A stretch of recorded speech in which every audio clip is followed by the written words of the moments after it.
পোলা পান্ডে যতই কই হেরা হারা রাত ধরে মোবাইলে মোনাজাত করে ইন্নার শয়তান। হ্যাঁ, এনে মোবাইল একটা সারাদিন এনে কি দেখে কে জানে, টিকটক আরও কত কি আছে, সারাদিন দেখে বসে বসে। হ্যাঁ, তা হ্যাগো চোখও আপনার চেয়েও খারাপ হইব আরও অনেক আগে। আপনার যে বয়স তার অনেক আগের বয়সেই তারা, এই যে এখন বাচ্চারা দেখি চশমা পরিয়ে পরিয়ে এখানে আসে, ছোটো ছোটো বাচ্চা এখনই চশমা পড়ছে।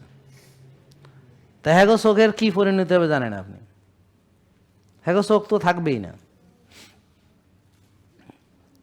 বুঝেন না কথা? এবং বেশিরভাগ চশমা কেন দেখেন, আমারও তো চশমা ছিল, আলহামদুলিল্লাহ এখন আর লাগে না। তো নিয়ম মানেন ভালো করে, দেখবেন ইনশাল্লাহ আপনারও হয়তো চশমা নাও লাগতে পারে।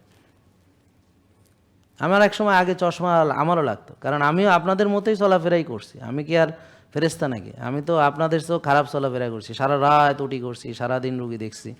আমাদের ব্যস্ততা ছিল আরও ভয়ঙ্কর, বুঝতে পারছেন? আরও ভয়ঙ্কর ছিল। আপনারা তো তাও চাকরি বাকরি করলেও রাত্রে চাইলে ঘুমাইতে পারেন, আমরা তো দেখা গেলো সারা রাত উটি করছি, ঘুমাইতে পারিনি, সারাদিন রুগী দেখতে হয়েছে এরকম।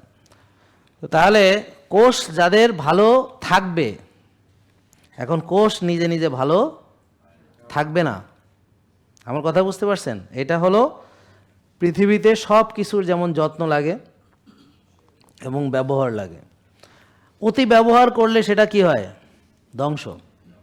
আর ব্যবহার না করলে সেখানে জমে মরিচা, মরিচা পড়ে নষ্ট হয়। যেমন ধারালো দা, ছুরি, কাজ করবেন ছুরি দা ধারালো থাকবে, ফেলায় থুয়ে দেবেন জং পড়ে যাবে। তো মানুষের শরীর হলো use it or lose it, অর্থাৎ আপনি যদি ব্রেন কাজে না লাগান ব্রেন নষ্ট হয়ে যাবে। আপনি যদি বহুদিন ধরে পড়াশোনা বা শেখা বাদ দেন তাহলে আপনার ব্রেন এমনিই নষ্ট হয়ে যাবে।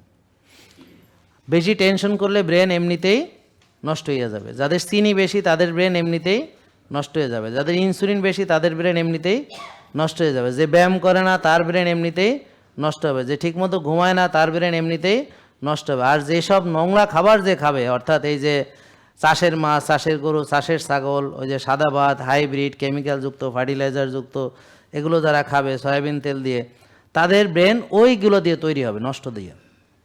জেকে লাইফস্টাইল লিমিটেড, ওষুধ মুক্ত সুস্থ জীবন।